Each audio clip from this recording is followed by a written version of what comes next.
Il y a 5 mois, on m'a diagnostiqué le syndrome des ovaires polykystiques, le SOPK. Ça va, mais ça va pas.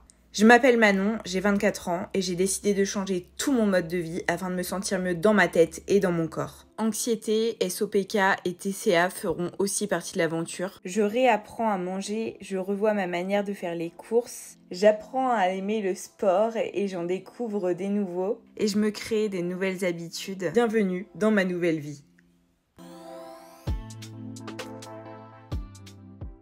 Bonjour, j'espère que vous allez bien. Bienvenue dans l'épisode 3 de ma série de 10 vidéos consacrées à ma nouvelle vie, à mes nouvelles habitudes de vie, afin de me sentir mieux dans mon corps et dans ma tête. Cet épisode va être dédié à ma santé physique et on va particulièrement parler du syndrome des ovaires polykystiques.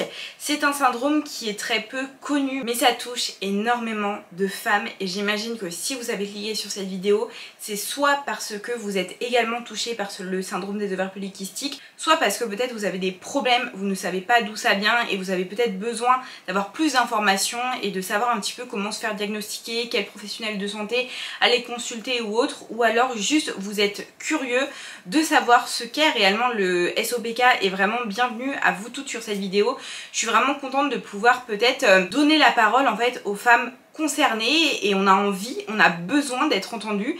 C'est une maladie qui n'est pratiquement pas reconnue. La plupart des symptômes, vous allez le voir, sont invisibles. On a l'impression qu'on vit bien, qu'on vit comme tout le monde, qu'on est bien, alors que non, c'est extrêmement difficile à vivre au quotidien.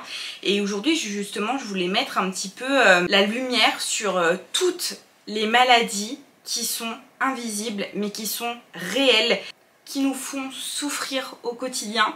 Et je vous invite vraiment dans les commentaires à nous partager votre expérience, que vous souffriez du SOPK, de l'endométriose, de l'adénomiose ou de toute autre maladie chronique invisible. On est là vraiment pour vous écouter, pour vous comprendre, pour apprendre des choses. Je précise également que je ne suis pas professionnelle de santé, je ne me prends pas pour un médecin ni pour un professionnel de santé. Je suis vraiment là pour partager mon expérience avec des mots justement hyper simples. Juste je vous partage ce que je subis au quotidien depuis des années et ce que j'ai appris ces 5 derniers mois, parce que j'ai été diagnostiquée officiellement il y a 5 mois, mais je vis avec le SOPK depuis des années sans le savoir. Et dans cette vidéo en fait je vais juste vous partager voilà mon expérience, mais évidemment je ne suis pas un professionnel de santé. Et voilà, ce que je vais vous dire, ça ne suffit pas. C'est pas parce que vous vous retrouvez dans certains symptômes que automatiquement vous êtes diagnostiqué du SOPK. Non, d'ailleurs on va en parler, de quel professionnel de santé aller voir, etc. Quel examen faire, enfin voilà. On va vraiment parler de tout ça dans cette vidéo, mais je voulais vraiment faire une aparté dès le début. Comme beaucoup de personnes obèses, ma santé physique, elle est pas au top. J'ai des douleurs, j'ai des symptômes, il y a des choses qui sont difficiles à gérer au quotidien et être obèse de toute façon, c'est une maladie. Mais mon obésité est liée à plein de facteurs. Et c'est justement de ça qu'on va parler dans ces 10 vidéos. En fait, le but, c'est vraiment de traiter tous les facteurs qui ont amené mon corps à être comme il est aujourd'hui pour justement sortir des troubles du comportement alimentaire, essayer de gérer au mieux les symptômes du SOPK, essayer de gérer mon anxiété, essayer de gérer mon alimentation, essayer de faire du sport et une activité physique régulièrement, essayer de comprendre la nutrition et de m'informer au maximum pour avoir une alimentation qui est saine pour mon corps, pour ma tête, etc. Enfin, c'est vraiment tout un aspect global, mais je vois pas ce que je peux dire de plus par rapport à mon obésité. Aujourd'hui on parle de ma santé physique, donc évidemment je voulais absolument en parler, mais j'ai pas grand chose à dire et finalement voilà, vous l'aurez compris, c'est vraiment le résultat de plein de facteurs dont on va parler dans ces différentes vidéos, en espérant guérir, sortir de cette obésité au fur et à mesure des années. Mais je sais que ça va demander du temps et je sais que ça va demander de la patience, du travail, de la compréhension de mon corps et de ma tête.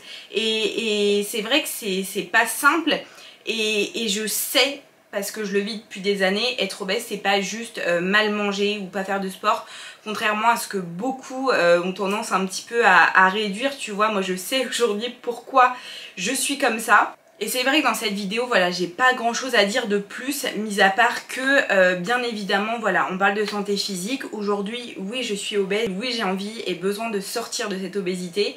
Mais on va principalement parler du SOPK parce que pour le coup, c'est bien plus complexe.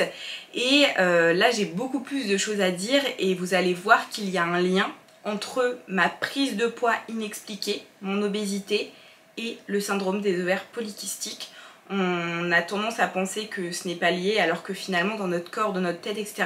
tout est lié. Et croyez-moi que si vous avez une chose, eh bien ça peut avoir plein d'autres petits impacts qu'on ne soupçonne pas forcément. On va parler du SOPK mais surtout du dérèglement hormonal en fait. À quel point nos hormones jouent sur plein de facteurs dans notre tête, dans notre corps.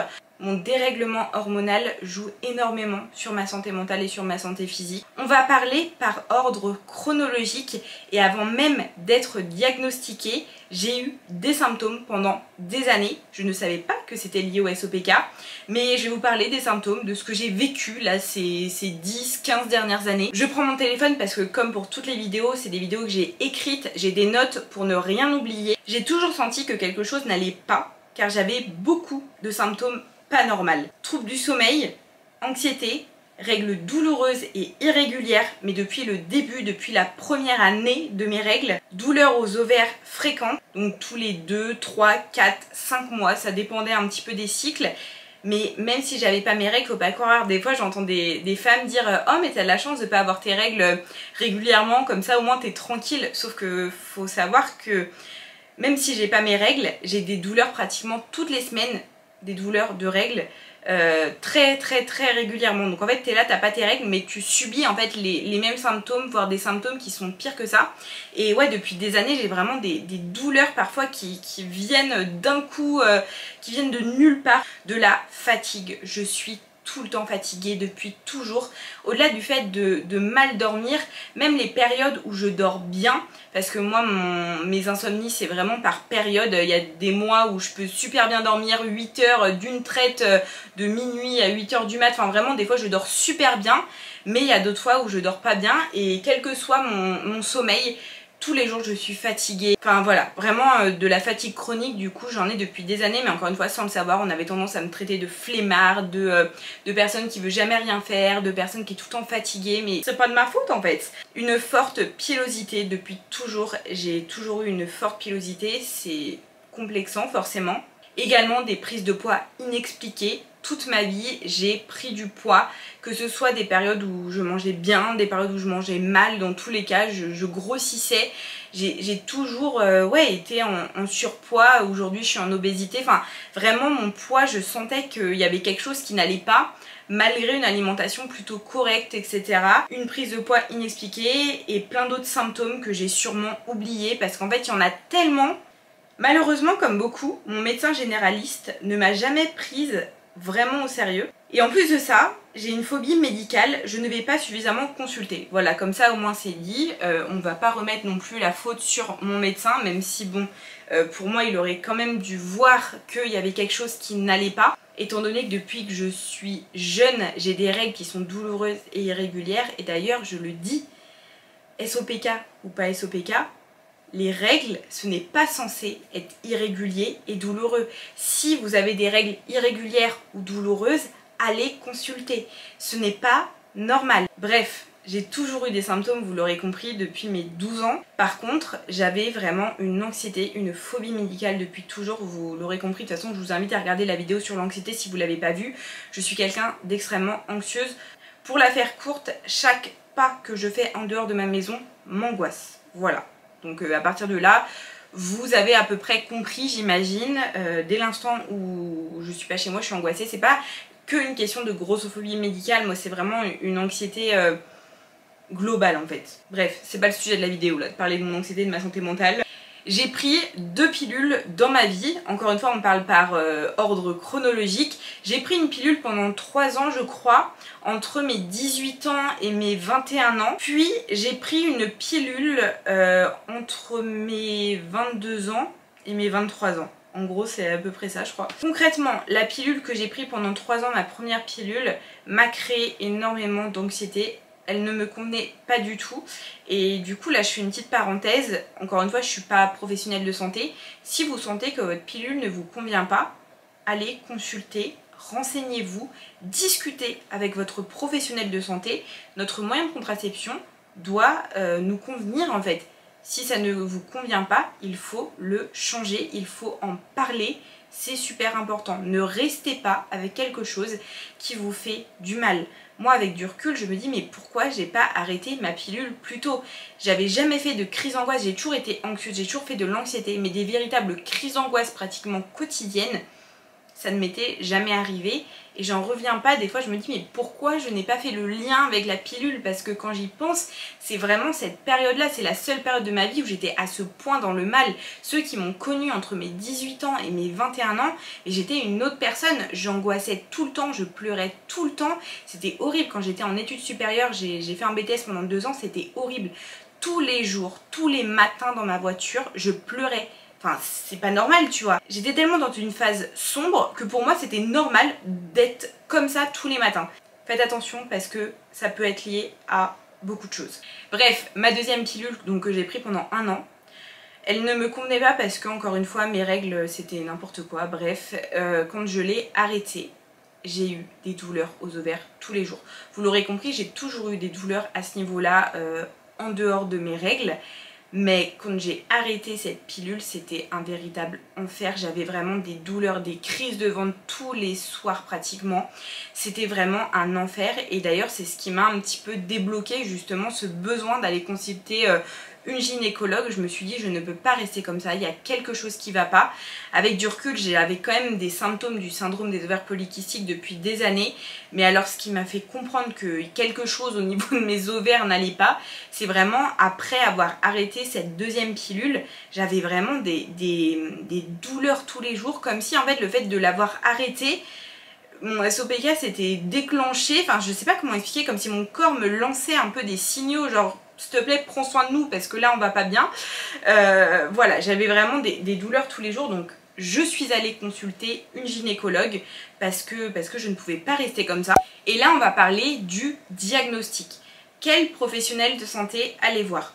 Votre médecin généraliste, une gynécologue, un endocrinologue, suivant votre situation, suivant vos possibilités, etc. Pour moi, c'est les 3 professionnels de santé à qui tu peux en parler. Bon, par contre, si jamais tu en parles à ton médecin généraliste, il va te reconduire sûrement vers un professionnel de santé spécialisé, tu vois, du syndrome des ovaires polykystiques. Donc le diagnostic, comment ça se passe? Le syndrome des ovaires polykystiques se diagnostique de 2 manières, mais c'est les 2 à faire absolument, tu vois, t'en fais pas juste un sur les 2. Non, il y a 2 choses à faire. La première chose, c'est une prise de sang avec toutes les hormones en fait à vérifier, tu vois, et voir si tout va bien. Et si jamais les hormones ne vont pas bien, enfin en vrai je sais pas trop comment expliquer ça, encore une fois je suis pas professionnelle de santé, tu le vois en fait après la prise de sang, par exemple moi j'avais plusieurs choses qui n'allaient pas en fait dans mon corps. Et voilà, donc cette prise de sang permet de détecter si tu as un dérèglement hormonal justement. Et tu as également une échographie pelvienne qui permet de voir directement les ovaires et voir si tes ovaires vont bien ou pas. Tu dois vraiment faire la prise de sang et l'échographie pour voir voilà, si tu as le syndrome des ovaires polykystiques. Moi j'ai fait ces 2 examens et ça a très vite mis en lumière que c'était bien ça. Ma gynécologue avait vu juste. On a à peine discuté 2 minutes de toute façon qu'elle avait vite compris ce qui se passait, donc j'étais contente parce que pour le coup, même si je me suis quand même sentie peu écoutée, on va y revenir, pour le coup j'ai quand même été vite comprise, tu vois. Mais on va en parler un peu plus en détail juste après. C'est vrai que je vous en ai parlé dans une précédente vidéo, mais j'ai très mal vécu mon diagnostic. Pourquoi? Parce que je vous parle de dérèglement hormonal, et là on va parler concrètement de pourquoi mes troubles du comportement alimentaire, mon obésité, etc. sont liés à mon syndrome des ovaires polykystiques. Je fais de la résistance à l'insuline. La résistance à l'insuline, c'est quoi? Encore une fois, je suis pas médecin, c'est un peu dur à expliquer, mais concrètement, quand tu as le SOPK, l'insuline, si je dis pas de bêtises, c'est ce qui permet au sucre d'aller dans ton sang. Et en gros, nous, quand on mange du sucre, et ben ça résiste en fait, ça ne va pas aller automatiquement dans notre sang. J'espère que je ne dis pas de bêtises, mais il me semble que c'est ça. Encore une fois, voilà, je ne suis pas professionnelle de santé, je vous parle avec mes mots, avec ce que j'ai compris moi personnellement.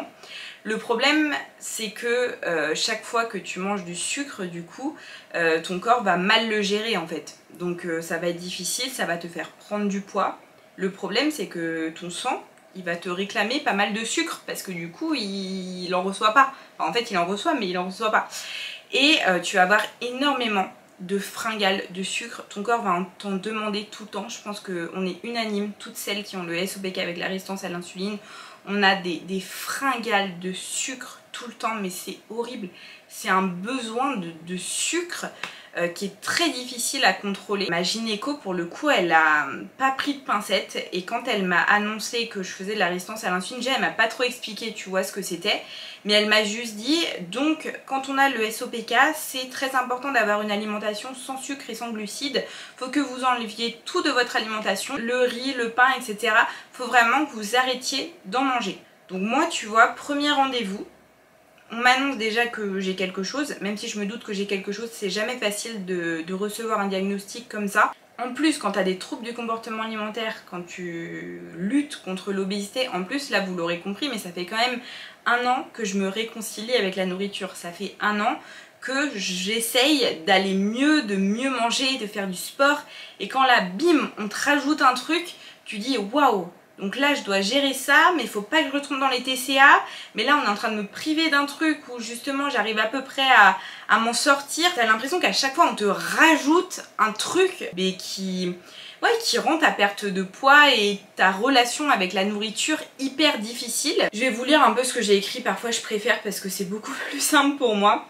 Donc j'ai très mal vécu ce diagnostic. Oui, une partie de moi était soulagée d'avoir enfin ce diagnostic posé sur ma santé, mais une autre partie de moi n'avait pas la force de supporter encore une chose qui n'allait pas chez moi. Depuis des années, je supporte l'anxiété, les troubles du comportement alimentaire, les troubles du sommeil et plein d'autres choses. Et là, on me rajoutait encore une charge mentale car il n'y a aucun traitement pour gérer ce SOPK.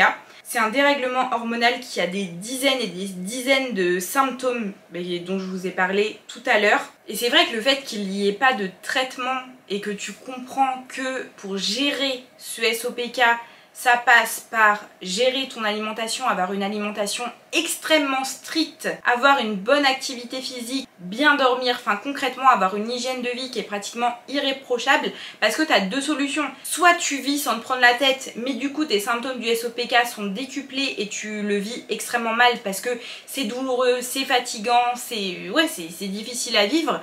Soit tu as une hygiène de vie qui est irréprochable, où tu fais tout parfaitement, tu manges sainement tout le temps, tu prends des petits déj salés tous les matins, tu fais du sport, tu fais ceci, tu fais cela, tu prends bien tes compléments alimentaires qui ne sont évidemment pas remboursés et qui coûtent extrêmement cher. Et dans ce cas-là, par contre, tes symptômes du SOPK baissent et tu te sens mieux.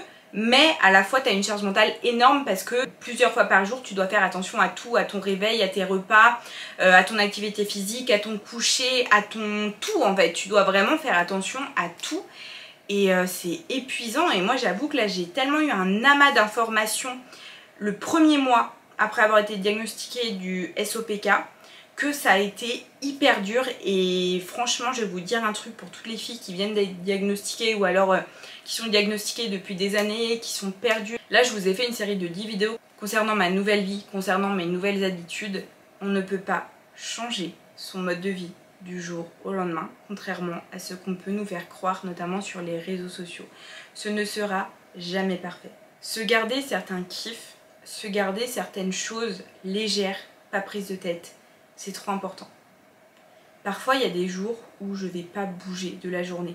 Je vais pas sortir, je vais pas faire mes 10 000 pas, je vais pas faire de sport, je vais pas manger des légumes à chaque repas, je vais oublier de prendre mes compléments alimentaires.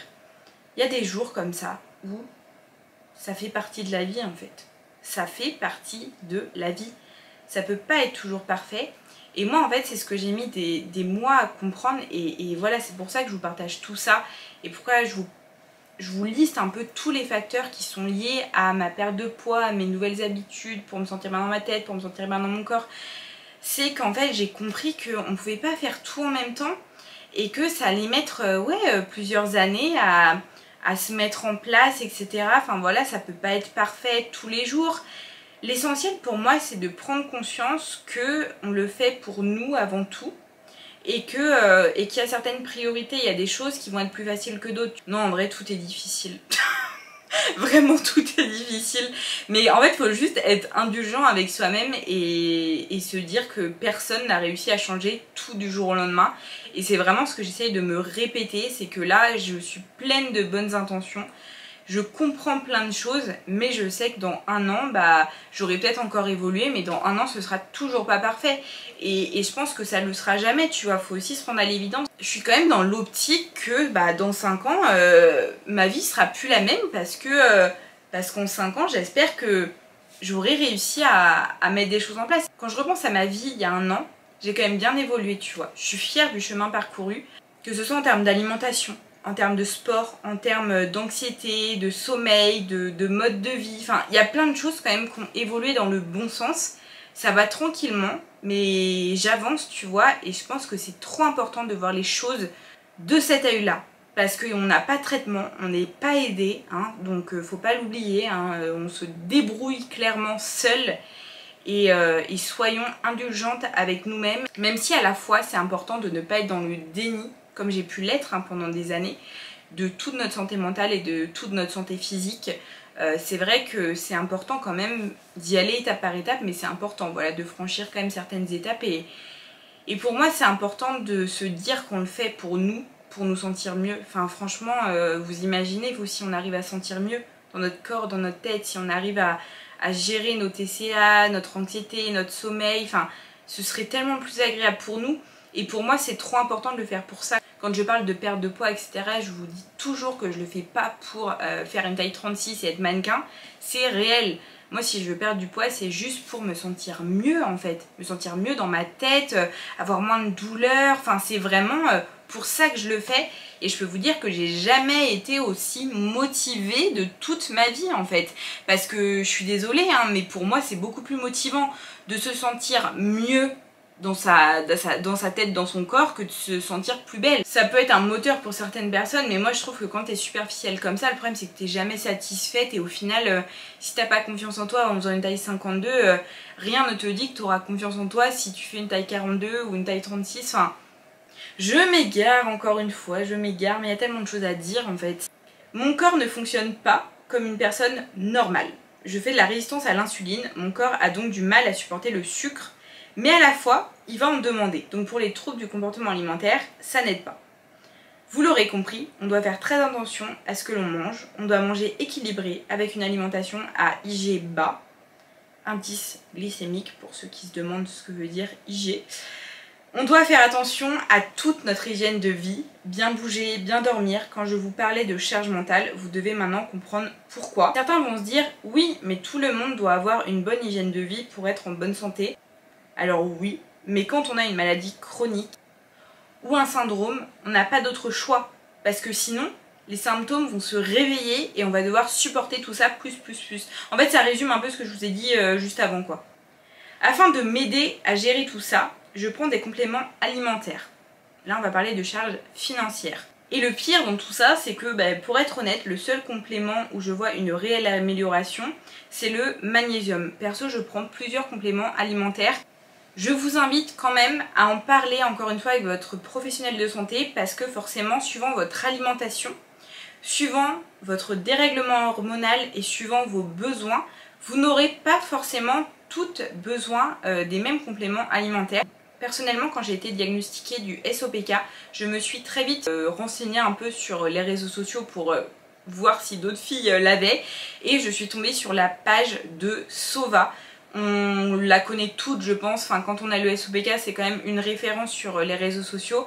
C'est une page Instagram et TikTok. Il y a également un podcast où tu apprends énormément de choses par rapport au SOPK. Elle est absolument géniale, cette page. Et en plus de ça, ils ont une gamme de compléments alimentaires. Moi, personnellement, j'ai décidé de commander leurs compléments alimentaires pour les tester. Je les prends, moi, depuis 2 mois et demi. J'avoue que j'ai pas trop de résultats. Voilà. En fait, je dis ça, je sais pas, je vois pas de réelle amélioration.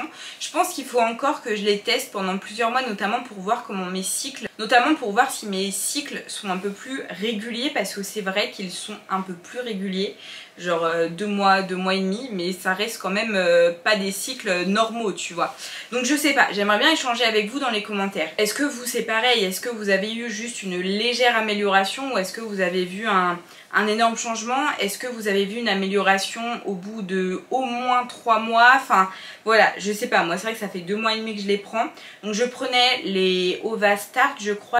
Donc ça c'est un peu la base quant à le SOPK en vrai, c'est pour te réguler les cycles mais aussi jouer sur d'autres hormones. Mais j'ai aussi pris balance tes sucres qui permettent notamment d'éviter tout ce qui va être fringale de sucre et de gérer un peu la glycémie. Pour le coup, je sais pas encore une fois si j'ai vu une réelle amélioration, j'ai pas trop l'impression. Je l'ai pas prise au bon moment non plus parce que c'est vrai que cet été j'ai beaucoup été dans ma famille. Je n'avais pas une alimentation, tu vois, comme je peux avoir chez moi, beaucoup plus carrée, etc. Donc je sais pas. Est-ce que c'est parce que justement à côté je mangeais pas suffisamment équilibré? J'aimerais avoir vos retours sur les compléments alimentaires, ce que vous prenez suivant vos symptômes, etc. J'en parlerai évidemment à ma gynécologue, là j'ai rendez-vous en fin d'année. Donc voilà, je note tout de toute façon pour pouvoir après en discuter avec elle. Même si j'ai l'impression, voilà, c'est vrai que je crois que je n'avais même pas fini là, ce que j'étais en train de dire au début de la vidéo. Mais je sais pas si vous avez cette sensation là, mais moi j'ai la sensation que les gynécologues et même tous les professionnels de santé, ils ont vraiment des rendez-vous qui sont chronométrés. Et quand tu essayes de poser des questions, d'en savoir plus, d'un peu plus développé, eux ça les saoule un peu, tu vois. Et c'est vrai que c'est frustrant parce que j'ai envie de lui poser des questions, parce que je lui fais confiance, parce que elle a fait des études que je n'ai pas faites, elle a des connaissances que je n'ai pas. Et c'est vrai que j'ai pas envie de me renseigner uniquement sur internet ou avec le bouche à oreille ou en discutant avec des femmes qui le vivent, tu vois. J'ai aussi envie d'avoir ces réponses à elle et j'ai l'impression que j'ai du mal à les avoir parce que ça la saoule quand je pose des questions. Donc ouais, ça c'est un peu compliqué aussi. Et dites-moi si vous avez le même ressenti parce que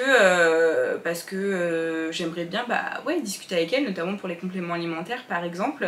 Je veux absolument savoir un peu ce qu'elle en pense. Après ça c'est vrai que j'en ai pas parlé dans cette vidéo, mais c'est vrai que elle m'a évidemment proposé la pilule pour réguler les règles, les hormones et tout. Je suis pas professionnelle de santé mais j'ai refusé à titre personnel tout simplement parce que j'estime que la pilule n'est pas un traitement et la pilule ne va pas me guérir du SOPK. Donc je refuse personnellement de la prendre. Voilà, si jamais vous la prenez, je veux bien votre retour aussi. Je sais qu'il y a un peu... chacun a son ressenti par rapport à ça. Je pense que c'est aussi lié au fait que j'ai pris 2 pilules dans ma vie et que les 2 j'ai eu une très mauvaise expérience. Donc forcément je suis extrêmement réticente. Mais ouais, c'est surtout le fait que j'ai pas envie de cacher mes symptômes et de faire comme si de rien n'était. Moi en vrai je préfère justement voir un peu tous mes symptômes, comment ça évolue, gérer mon mode de vie. En fait ça revient un peu à la perte de poids, tu vois. Je veux vraiment quelque chose de durable et aujourd'hui j'ai vraiment conscience que je dois modifier mon mode de vie pour ma santé, quoi. Vous l'aurez compris, le syndrome des ovaires polykystiques provoque un dérèglement hormonal qui crée de nombreux symptômes pas faciles à gérer au quotidien. Il est également le facteur d'une forte prise de poids, résistance à l'insuline mal gérée, parce que oui, pendant des années c'est vrai que je mangeais beaucoup trop de sucre et c'est vrai que le sucre c'est pas du tout bon, surtout avec le SOPK. Mais aussi perdre du poids est difficile lorsque l'on en est atteinte, parce que oui, c'est vrai que c'est prouvé, d'ailleurs ma gynécologue me l'a dit. Quand on a le syndrome des ovaires polykystiques, notre métabolisme, notre corps ne va pas réagir comme un corps qui est en bonne santé finalement. Et même si tu mets tout en œuvre pour perdre du poids, ton corps il peut être bloqué et ne pas changer, voilà, ne pas perdre un seul kilo. Donc c'est extrêmement difficile de perdre du poids quand on a le SOPK et c'est pour ça que je voulais absolument vous faire un épisode dédié, parce que oui, je suis motivée comme jamais à me sentir mieux dans ma tête, dans mon corps, à perdre du poids, etc. Mais je peux pas fermer les yeux sur ce que j'ai et je suis bien consciente que ce sera pas facile et peut-être que dans un an j'aurai perdu 2 kilos, mais dans tous les cas moi c'est tout ce que je demande en fait. C'est plutôt que de faire ça comme je l'ai fait depuis 24 ans, c'est soit de faire ça, tu vois, me stabiliser, je serais très contente de ci, ou alors faire ça, même si c'est tout doucement. Moi l'essentiel c'est juste de me stabiliser, de perdre, juste d'arrêter de reprendre et de gérer en fait tout ce qui va être santé mentale, santé physique. Dans cette série de 10 vidéos, je vous partage mes habitudes pour aller mieux. Dans l'épisode précédent, on a parlé de ma santé mentale. Ici, on a parlé de ma santé physique. Maintenant que vous me connaissez un petit peu mieux, on va parler concrètement de ce que je fais en fait, de mes habitudes, parce que là c'est vrai que j'ai énormément parlé durant ces 3 vidéos où je vous ai parlé de ma volonté de vouloir perdre du poids, de ma santé mentale, de ma santé physique. Là je pense que vous me connaissez. Pendant plus d'1 heure, je pense en totalité, vous m'avez entendu parler, des sujets perso, intimes, etc. Mais au moins vous me connaissez, vous savez exactement ce que j'ai. et on va pouvoir commencer à parler de tout ça. Mais pour moi c'était tellement important pour moi-même déjà de vous parler de ma santé mentale et de ma santé physique, mais pour vous aussi. Je veux que vous preniez conscience que vous ne pouvez pas ignorer votre état de santé, que ce soit mental et physique. Perdre du poids, c'est pas juste aller chercher un régime sur internet, réduire ses calories, réduire ses glucides, se peser tous les jours, compter ses calories à chaque repas. Non, ça c'est juste un régime qui va peut-être vous faire perdre du poids sur un instant, voilà, pendant quelques mois, mais vous allez tout reprendre, ça ne sert à rien. Il faut travailler réellement sur nous-mêmes en fait. Ça prend du temps, ça va être long. Moi j'en ai rien à faire de tous les commentaires qui me disent je perds pas suffisamment de vide, que ceci, que cela, j'en ai rien à faire. Je sais exactement ce qui se passe dans ma vie, je sais exactement ce qui se passe dans mon assiette, dans mes placards, dans mon frigo. Et lors de mes séances de sport, je suis fière de moi, je suis fière du chemin que je commence à parcourir et je sais exactement où j'ai envie d'aller. Je n'oublie pas où est la ligne d'arrivée et à quoi j'ai envie qu'elle ressemble. Donc voilà, je suis vraiment heureuse de voir que vous êtes nombreuses à apprécier cette série de vidéos, à être concernées par cette série de vidéos. J'espère avoir été claire dans cette vidéo, j'espère avoir pu répondre à certaines de vos questions. J'espère que si vous aussi vous souffrez du SOPK, vous aurez eu cette sensation de vous dire « Waouh, mais je ne suis pas seule en fait !» Et s'il vous plaît, j'ai envie de ressentir la même chose. En commentaire, partagez-moi votre expérience. Partagez-moi votre expérience, partagez-moi vos conseils. Je suis vraiment preneuse de toutes les informations concernant ce syndrome. Je l'ai accepté aujourd'hui. Pendant quelques mois ça a été difficile, là je crois aujourd'hui je l'ai accepté. C'est bon, il est là, il fait partie de l'aventure. C'est un peu comme mon anxiété. Hein, voilà, on va cohabiter pendant de nombreuses années ensemble, bah même toute ma vie en fait. Et voilà, donc c'est comme ça, il fait partie de ma vie, de mon quotidien. L'essentiel c'est d'apprendre à gérer tout ça et on va y arriver. Si jamais tu veux me suivre un peu plus quotidiennement, que je te partage mes idées de recettes, etc. À l'écran, je te partage mes réseaux, donc Instagram et TikTok. Donc vraiment, n'hésite pas à venir me rejoindre sur ces deux réseaux parce que je te partage tout de manière spontanée. Et on parle aussi de mode, de sujets plus légers, enfin voilà. On parle pas que de sujets sérieux comme dans cette vidéo. J'espère sincèrement que ce 3e épisode t'a plu. Jeudi à 18 h, je te donne rendez-vous sur YouTube également pour l'épisode 4 et dans cet épisode on va commencer à parler concrètement des habitudes de vie que j'ai commencé à mettre en place pour justement commencer à aller mieux, hein, voilà, vous l'aurez compris. Donc voilà, j'espère que cet épisode t'aura plu, qu'il t'aura parlé, j'ai hâte de lire tous vos commentaires et je vous dis à bientôt pour une nouvelle vidéo.